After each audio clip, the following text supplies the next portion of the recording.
Father, and Son, and Holy Spirit, amen. So today's talk, I titled, "To the Place of the Cross, Meeting Death, Finding Life." And I know, whoever checks their email, I don't know how many of you do. If you saw it, it spoke about, I guess you couldn't, whoever wrote it, it couldn't have been too far off with the topic because I didn't give a description of what it was on, but they basically took the name and tried to assume what the topic would be. So they said the juxtaposition of meeting death and finding life. Close enough.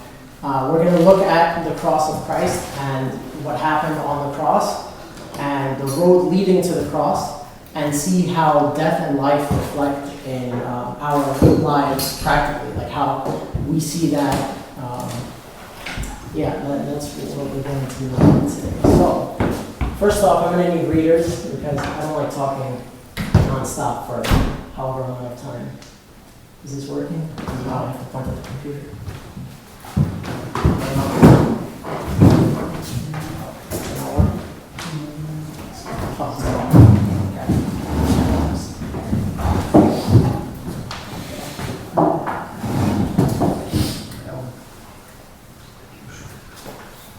I don't know what's coming.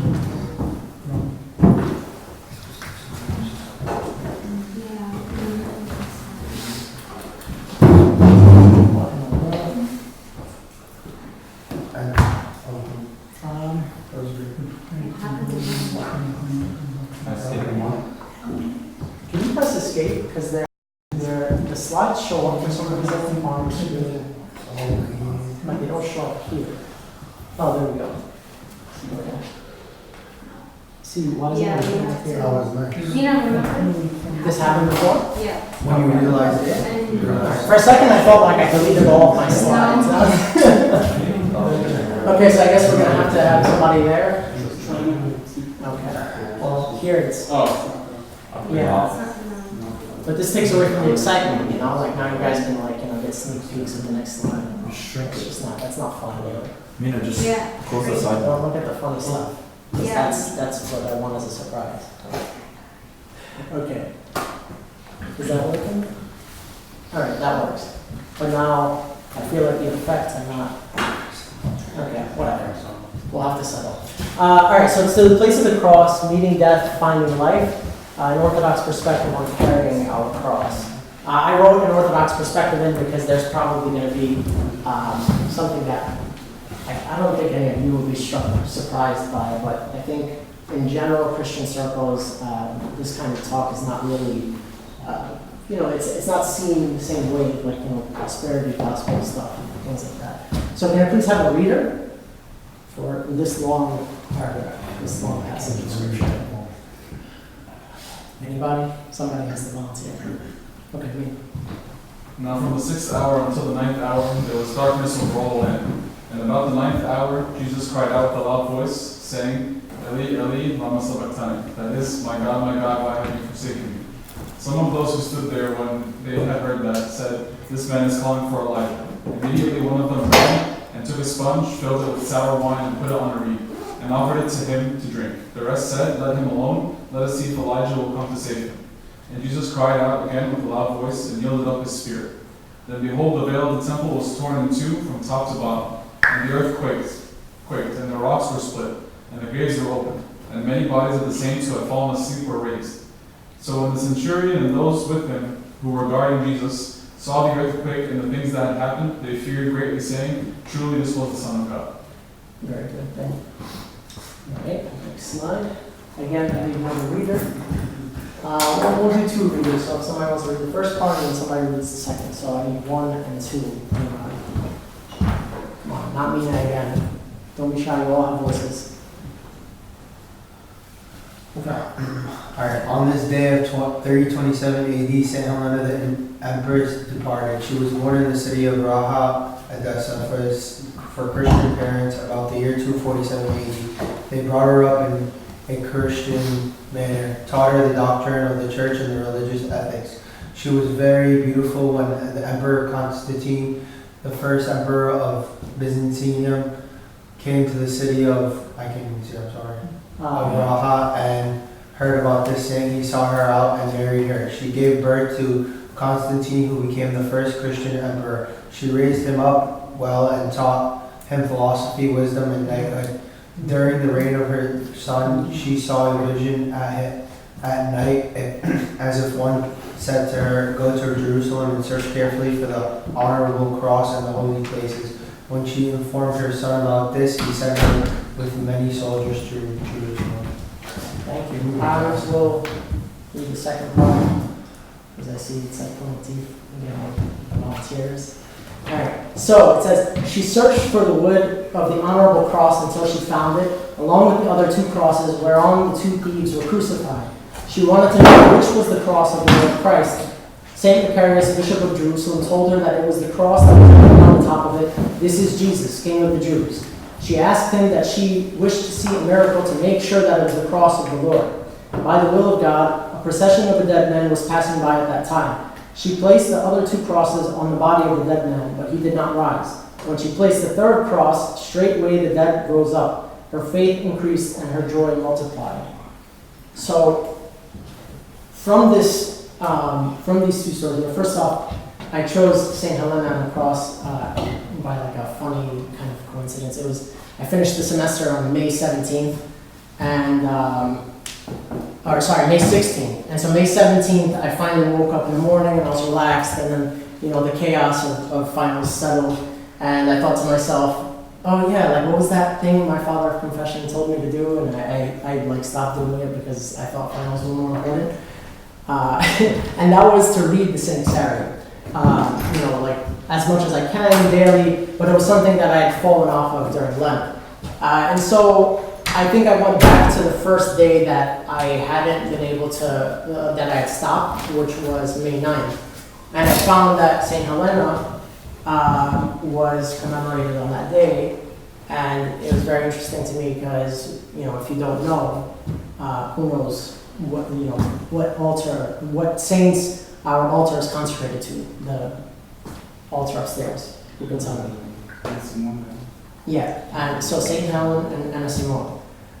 Saints Helen and Anna Simone.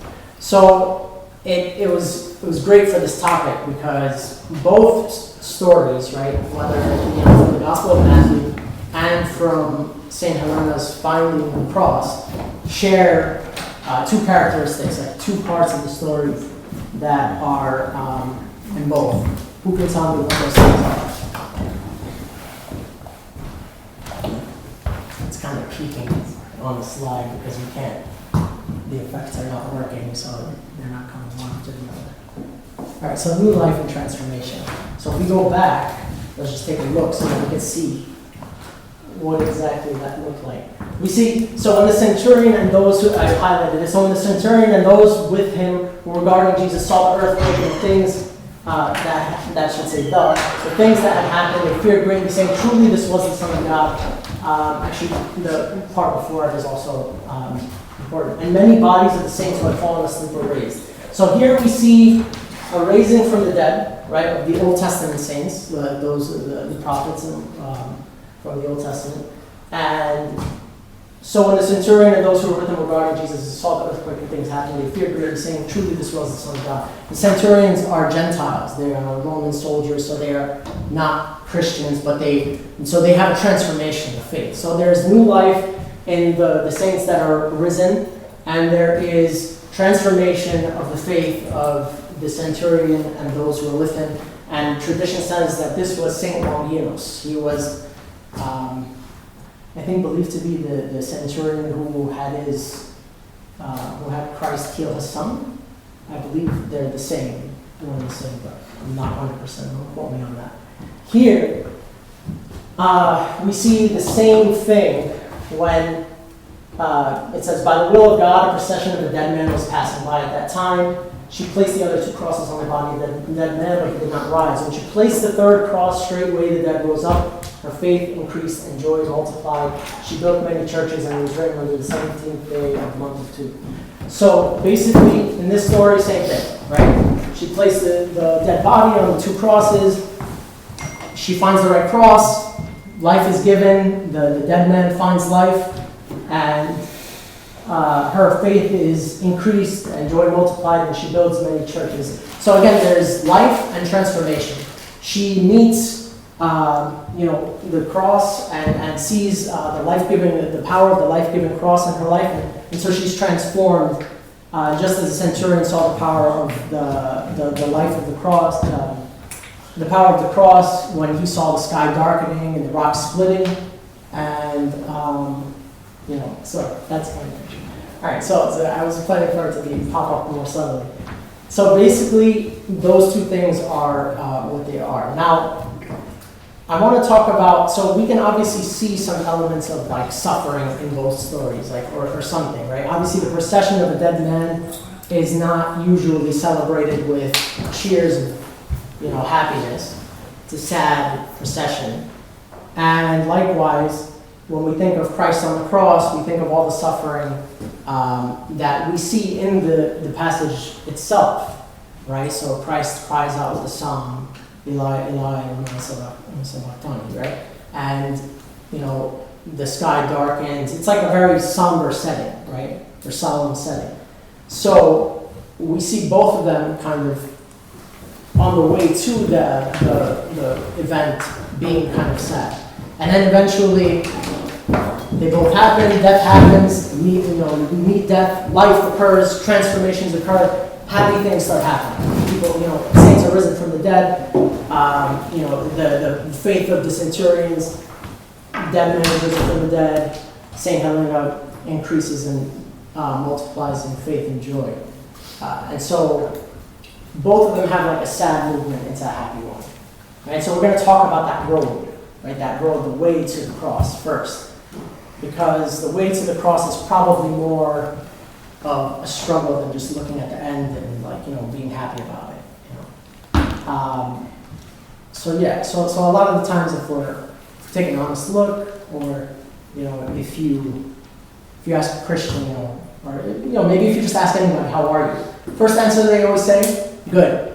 How are you? Some people say, how are you, while they're passing by, they don't even wait till you answer the question.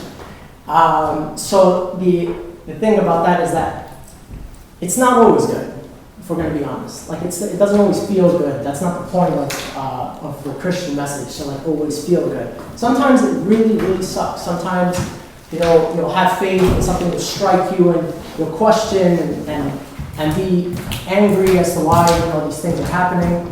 But they lead in this sadness to the joy that we are promised by the power of the cross, which overcame death.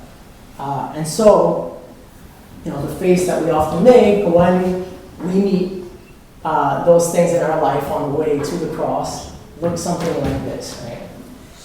Oh, can I pass it? When you realize your life sucks.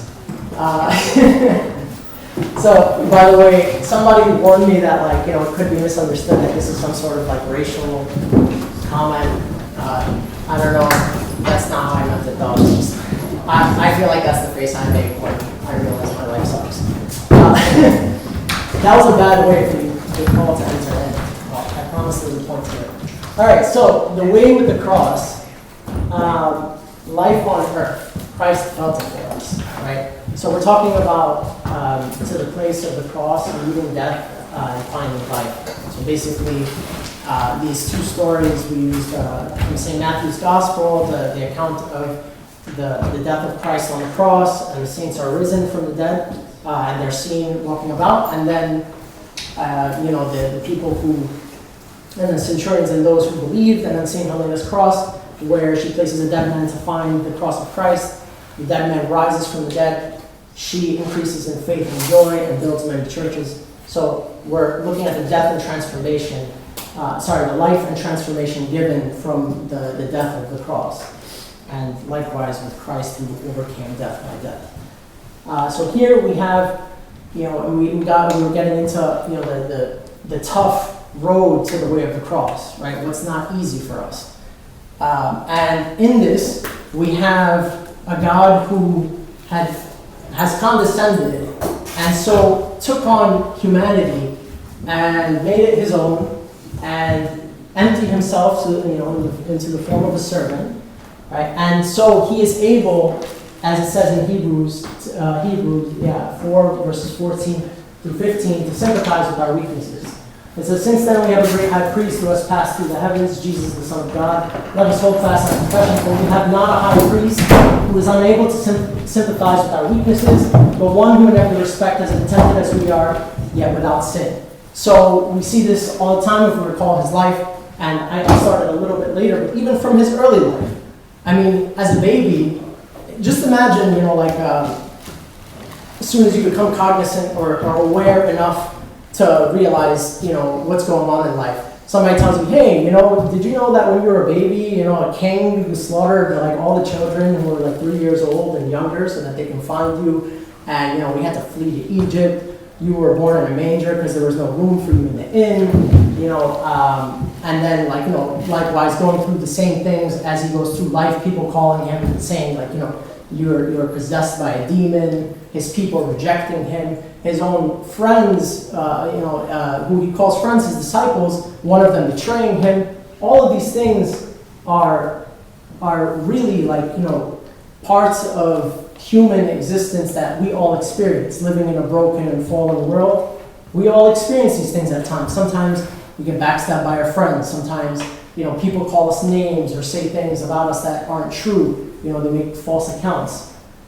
He wept. He experienced the sadness, the sadness and the human experience of death when he saw Lazarus in the tomb for 4 days and saw all of the sorrow around. Even though he knew he was going to raise him from the dead, he still experienced what it is to be human and what it is to feel the kind of missing element there.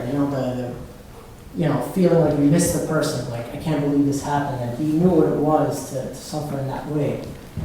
He was angry. I mean, I can't imagine that he was overturning the tables of the money changers in the temple with a smile on his face. He definitely, wasn't holding a child in his lap as he was whipping people. So there was anger, and as it says in Scripture, be angry but do not sin. There is a righteous anger and there is an unrighteous anger, and Christ shows that in his anger by saying, you have turned my house into a den of thieves.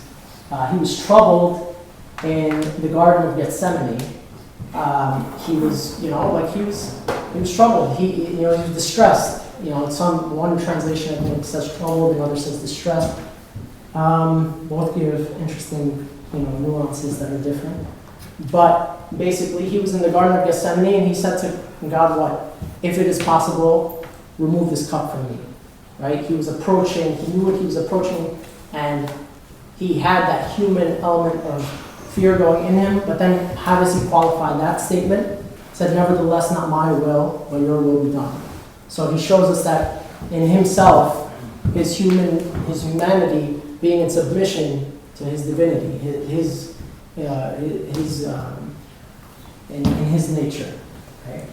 I have a question. Sure. When he said let this cup pass from me, was he talking about the physical pain he's about to experience, or was he talking about the fact that he's going to carry our sins on the cross? That's a big question. I'll get back to that just so it doesn't take us off on a tangent, or we can speak after that.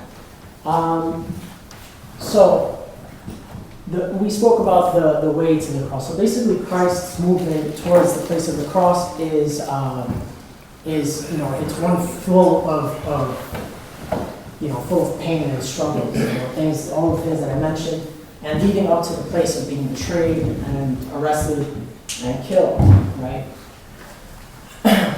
Likewise, when I mentioned Saint Helena, right? If you know Saint Helena, she gave birth to Constantine. Constantine became... Can someone tell me something about Constantine?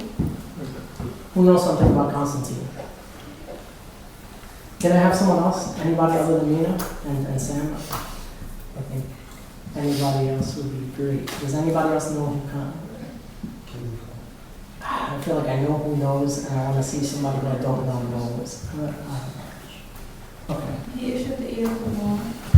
The Edict of Milan, can you tell me what that is? It was pretty much made Christianity the national religion at the time, or the official religion of the times. Yeah. Not the official religion. not at that So point. like it made it not like illegal. Right. He made Christianity legal. He gave right to the people to worship the Christian God. Right.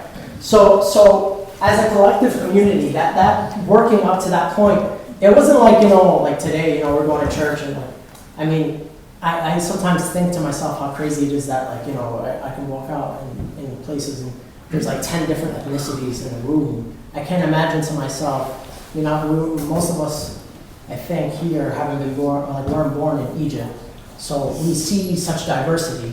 But imagine having one people and one religion. So it was like pagan religions, or there was obviously the variation of the different gods, but you were only acceptable if you were a pagan and had many gods. And if you had one god, they used to call the Christians atheists, because basically you just eliminated like thousands of gods and said, no, there's only one. It sounded like lunacy, like you're crazy. How can there only be one? There are so many. Look, there's the water gods, Poseidon, there's Zeus, there's whoever else. And so they actually called them atheists because of that. And so the road to that was not easy at all. It wasn't just ridicule, but it was actually real pain and suffering. Here is something I actually used in my undergrad thesis. The letter of Pliny to Emperor Trajan in 113 AD. He was basically assigned as like a governor of a certain area, and he was given the job or task of finding Christians and figuring out whether they were professing Christianity, because they would be punished as a result. So he writes, "It is my practice, my lord." So Emperor Trajan is who's writing. "It is my practice, my lord, to refer to you all matters concerning which I am in doubt. For who can better give guidance than my hesitation or inform my ignorance? I have never before participated in trials of Christians, so I do not know what offenses are to be punished or investigated, or to what extent. And I have not a little hesitant as to whether there should be any distinction on account of age, or no difference recognized between the very young and the more mature. Is pardon to be granted for repentance, or if a man has once been a Christian, is it irrelevant whether he has ceased to be one? Is the name itself to be punished, even without offenses, or only the offenses perpetrated in connection with the name?" So there were many accusations against Christians. They were cannibals, they were atheists, and so on and so forth. And so there was persecution against them as a result. In the early years, there were different groups where,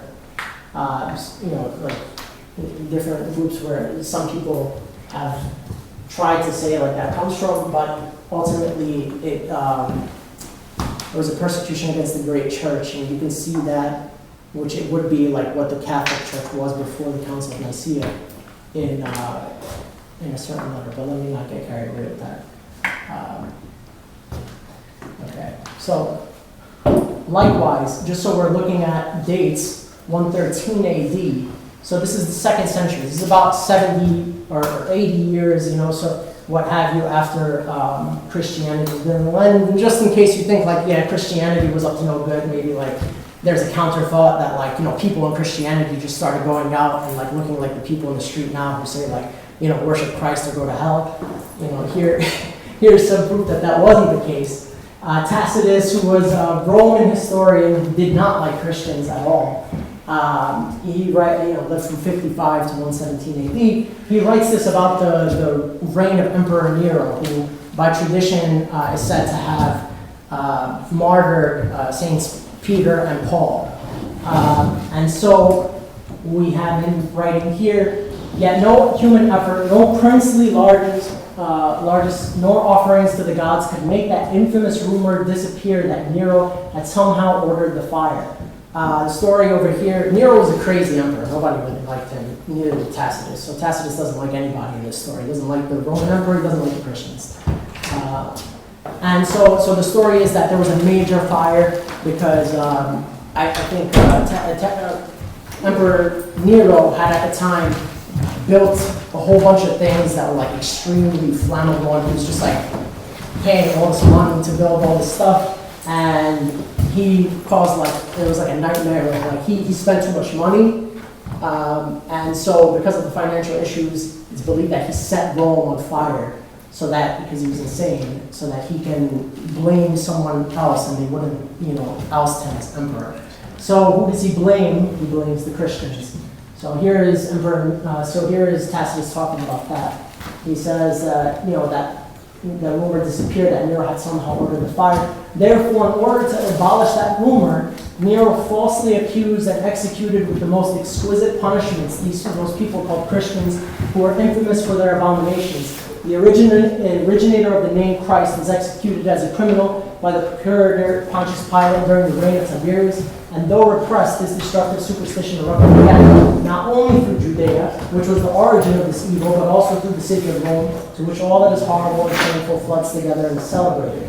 So here's the important part, just to highlight the persecutions. Therefore, first those who were seized who admitted their faith, and then using the information they provided, a vast multitude were convicted. Not so much for the crime of burning the city, so it doesn't even matter that they burned the city, but for hatred of the human race. They believed that their belief in one God was hatred of the human race. And perishing, they were additionally made into sports. They were killed by dogs, by having the hides of beasts attached to them, or they were nailed to crosses or set aflame, and when the daylight passed away, they were used as nighttime lamps. Nero gave his own gardens for this spectacle and performed a circus game in the habit of a charioteer mixed with the plebes or driving about the race course. So obviously just really, really horrible. And these are just two accounts of persecution before the so-called Great Persecution, which was great, of Diocletian, which is where we mark our calendar. I love these two examples because both Pliny and Tacitus are like non-Christian sources that are both pointing to Christian persecution and like even the cross of Christ here. So it's sort of like apologetic. Right, yeah, absolutely. Yeah, so both non-Christian sources. And the letter that I showed before was the primary source. It was Pliny himself writing to Trajan. Trajan also has a letter and responds back. So in both of these cases, we see that the way to legalize it, the way first to the cross of Christ was full of pain and suffering, and Christ is able to enter into our suffering, and so knows what we go through, and is able to help us as a result. The second example, likewise, we know that the legalization of Christianity and the end of persecution of Christianity in the Roman Empire was also with an immense amount of persecution, and this is not even the greatest part, and it sounds terribly gruesome. And so, again, the path is riddled with pain and suffering. So that brings us to our personal lives, and though none of us are getting, being alive or killed in such ways, we experience these things in our feelings, our emotions, like, things that come across in our days, like we may be persecuted. I really appreciate the verse because it says, "Blessed are you when they revile and persecute you for my name's sake." So there's a distinction made between being reviled and being persecuted. We definitely experience the former, right? Being reviled, not so much the latter of being persecuted here in the States. But sometimes as Christians, especially with like political talks all the time, some of your beliefs may be challenged and you may be ridiculed and you may be, the victim of really nasty treatment, so forth. And, the struggles of our own lives of not being able to, just one bad thing after another. It can be really overwhelming. And I don't think that anybody should take away from that.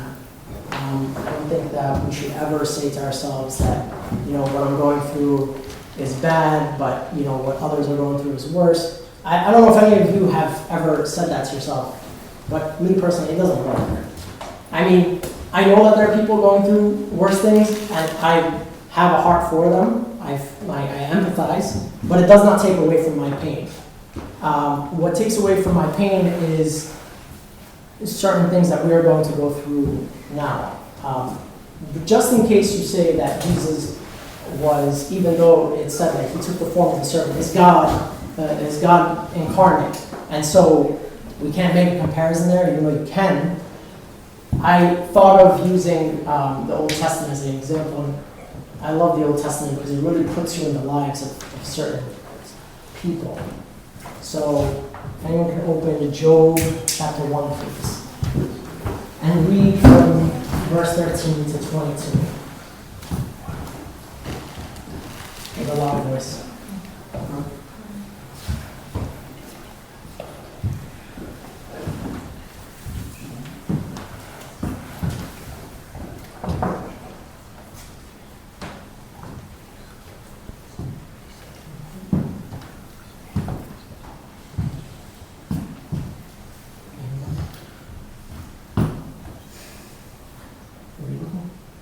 Anybody have it? Okay. Now there was a day when his sons and daughters were eating and drinking wine in their oldest brother's house. And a messenger came to Job and said, the oxen were plowing and the donkeys feeding beside them, when the Syrians raided them and took them away. Indeed, they have killed the servants with the edge of the sword, and I alone have escaped to tell you. While he was still speaking, another also came and said, the fire of God fell from heaven and burned up the sheep and the servants, and consumed them, and I alone have escaped to tell you. While he was still speaking, another also came and said, the Chaldeans formed 3 bands, raided the camels and took them away. Yes, and killed the servants with the edge of the sword, and I alone have escaped to tell you. While he was still speaking, another also came and said, your sons and daughters were eating and drinking wine in their oldest brother's house. And suddenly a great wind came from across the wilderness and struck the 4 corners of the house. And it fell on the young people, and they were dead. And I alone have escaped to tell you. Then Job arose, tore his robe, and shaved his head. And he fell to the ground and worshipped. And he said, naked I came from my mother's womb, and naked shall I return there. The Lord gave, and the Lord has taken away. Blessed be the name of the Lord. In all this Job did not sin nor charge God with wrong. So, I mean, like imagining the scene is like kind of like it's really ridiculous. Like, you know, think about it, like just like one guy runs in the room, but this is kind of how life goes sometimes, you know. One person comes and gives you bad news, and like when it rains, it pours, right? Like, you know, another person comes with bad news, and a third, and a fourth, and a fifth. And I think the great thing about the story of Job's life is that in these moments, he's experiencing that if it rains, it pours same to such an extent that it's just like unfathomable. It almost seems like, you know, it's just exaggerated, but there's a scripture here speaking to us. And so we see Job's suffering and we see Job's response. And it says that he did not sin against the Lord or charge him with folly. So I really like the verse here in the Septuagint version. It adds something that the Masoretic doesn't have. The Septuagint is the Greek translation of the Old Testament that the early Christians were quoting from. It says, then Job arose, tore his robe, and shaved off the hair of his head, and he fell to the ground and worshipped, saying, naked I came from my mother's womb, and naked shall I return. The Lord gave, and the Lord has taken away. Now here's the part that's added. As it seemed good to the Lord, so also it came to pass. Blessed be the name of the Lord. And all these things that happened, Job did not sin against the Lord or charge God with folly. Now the second quote, likewise, is like after another series of things happened, his wife speaking to him. And some of the fathers say this is kind of like the devil trying to use the same method of old, with like the woman using, you know, the wife of Job to try to tempt him into sin. She says, but say a word against the Lord and died. And Job looked at her and said, you have spoken as one of the foolish women speaks. If we accepted good things from the Lord's hand, shall we not endure evil things? And all these things that happened to him, Job did not sin with his lips against God. So here we have two really great examples embedded in the story and the meaning of these two responses, right? When bad things are happening in our lives, when we are in the world and we're on the way to the cross, as we spoke about, that difficult path, we're going towards death, right? We're going towards death to what? Death to ourselves, right? We should be giving all glory to God. We say glory to God in all things, right? Glory to God in the highest. And we don't put ourselves as the person of, I work for this. You shouldn't. I work for this. This is mine. I don't understand. Because then you have responses to bad things that happen as a result of your actions or as a result of things that have nothing to do with you, to blame either yourself or someone else. You say, how could this happen to me? How could I have went through this trial and I came out this way? Or how could I have failed? And the problem with saying that is that people don't realize that there's some pride in that. It's like, I am so powerful. How could this happen to me? You know? But when bad things happen, look at Job's response. Job's response hits on an important point. He says, the Lord gave and the Lord has taken away. As it seemed good to the Lord, so also came to pass. All things belong to God. All things belong to God. Right? All things were granted to you by God. You have free will. Absolutely. But the things don't belong to you in the sense of, I have created, I am God in essence. No. So when you realize that all things belong to God, when you realize that God's ways are higher than your ways and His thoughts are higher than your thoughts, as Isaiah speaks, you realize that in tribulation, in bad times, you don't know anything, but you know that God is higher than you, His ways are wiser than yours, and you should trust that. Obviously, He's created the world. He's done things that you can never, ever even dream to do. You should probably be aware that He knows how to handle His things. And that when you give that glory to Him, when you say that all things belong to you, you detach yourself. You die to the world. And you live only to God, right? Only to God. Glory to God. You give Him glory for all things. And you accept the bad with the good. This is a very, very hard thing to do. But this should always be the words from our lips, I think, in response to, something very unexpected or bad happening. And it's something that someone recently said to me when I was going through trial and I was struggling. And they said, the Lord gave and the Lord has taken away, as it seemed good to the Lord, so also came to pass. The second verse also has a great message. You could say a word against the Lord and died, and Job looked at her and said, you have spoken as one of the foolish one speaks. If we accept the good things from the Lord's hand, shall we not endure evil things? The point here is that he's saying we received good. Are we not to say that, are we the ones to judge that we should receive goodness all the time? And then in the second, it's also that he's also recalling the good things of the past. So it's kind of like he's saying, when it rains, it pours. But there was a time when the sun was shining, right? And I was in that moment. And those good things we received. And now it's not shining anymore. But as we accepted the good, let us accept the bad. And we know that the good will come eventually. It's kind of like a look at the good so that you don't only get blinded by the bad, or like when you talk about somebody who left a bad impression on you and you mention all of these horrible things. Hopefully you'll have a sound mind of counsel to you who will consider the other person's good characteristics. Because sometimes if you feel, well, that person maybe had a bad day, maybe he was going through some struggles, but I know that this person is good and that, they do this and they do that and do this. It's not really all bad. And so when your mind goes to the good, it transforms everything. So you remember the goodness in the bad and it helps you through the bad. And eventually you know that all things will be good because God, who is the hand that is over the universe and the one who will protect you when you seek Him, or He will answer you when you seek Him in ways that are beyond your understanding.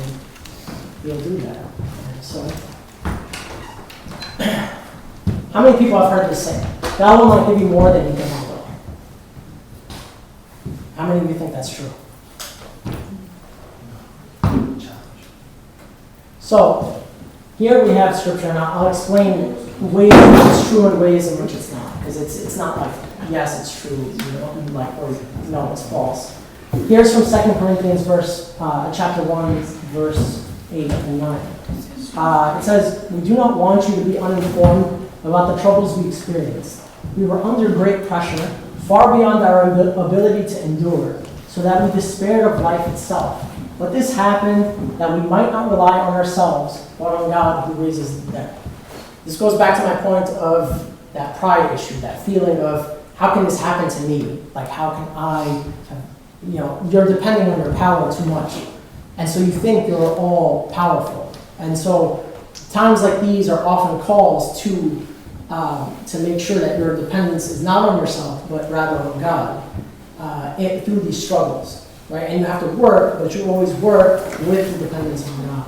Now, to the saying above, it's not that it's like altogether false, but I think the point of why it's wrong is it gives the impression that God will not give you more than you can handle, as if he just throws something to you and he watches what happens, and he throws something to you and then it becomes like the situation is like, in your head, it's like he's throwing something to you that you can't handle, and he's not about to help you, so therefore he gives you something that you can handle, because when he doesn't help you, he knows you'll be able to handle it on your own. But that's not the picture. The picture is that God is throwing something heavy to you that you will not be able to handle without him.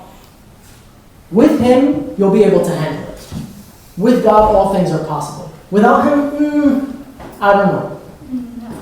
So, there's the verse, and so the verse that kind of gives this message of the hostile words, God will not give you more than you can handle, actually comes from, because I knew it was a part of Scripture, and I knew in my mind what the answer was, but I wanted to be specific for those who read it, because it is scriptural. So it's 1 Corinthians 10, verse 13. It says, "No temptation has overtaken you that is not common to man. God is faithful, and he will not let you be tempted beyond your strength." And then the qualifier, "But with the temptation will also provide the way of escape, that you may be able to endure it." So with that temptation, with that struggle, in the path that leads to the cross, in that place where you find life, he is also there with you, preparing a way for you to get out. So ultimately, it is you with God, the synergistic work that ultimately helps you prevail over all things, and which are things that you would not be able to handle on your own, but only by God's assistance in your life. I didn't expect to take that long, or maybe because it started late. But we can open this up for discussion, or if you have any questions, this is all I have for today. Any questions about the topic? There's a question. Less of a question, more of a comment, but maybe if you think about, so I personally really like that phrase, God will not give you more than you can handle, but if you think about it in the sense that like, God is with you in everything that you do, and like he'll help you through everything you do, then that's kind of true, because if you think that he can help you through anything, then like you should be able to look at anything that comes into your life and say, okay, it's not more than I can handle, but your reasoning would be it's not more than I can handle because God is going to help me through it, not because like I'm capable. Yeah, so that's exactly the point. So that version of it is absolutely true. The version where it's like, God throws like a really heavy boulder at you and he watches what happens and makes sure it's just the right weight for you to be able to handle it on your own, that is what I'm trying to avoid, and that's the message that can be given by this. But obviously with the qualifiers and the proper thought of it, it can be accepted and worked with. I was gonna say, like, if you go back to the Lord's response, I guess something that I've been told in the past was like, whenever you're going through a difficult trial or like an issue in your life, when you're in the trial, it's always hard to see beyond it, right? But like, if you go back and you see the blessings God's given you in the past, then you sort of are more confident that like, yeah, it'll pass, it's just a trial, God has always came through for me in the past and going to come through again. But what stood out to me was that he actually blessed God. He says he blessed the name of the Lord. And like, we barely bless the name of the Lord when we're going through good times, but the fact that he did it at like literally the lowest point of his life probably, that stood out to me. Yeah, absolutely. It's like, it's far be it from me. If you find me doing something like that, there was like a major transformation somewhere that happened. But, or maybe, I have no idea. So another good point, just to piggyback off that, is Christ on the way to the cross. He had help from sign of the siren, right? We had help carrying the cross. And so we have there a beautiful message that sometimes our cross is burdensome to the point where we can't lift it. But as the verse in Corinthians says, he provides the way. Sometimes that's why we're all around each other. That's why we're here in church. We're all brothers and sisters. You should see yourselves as much as family as you do your biological family, considering you have a good relationship with your biological family. You should see yourselves as close as that. Hopefully, don't be weird about it.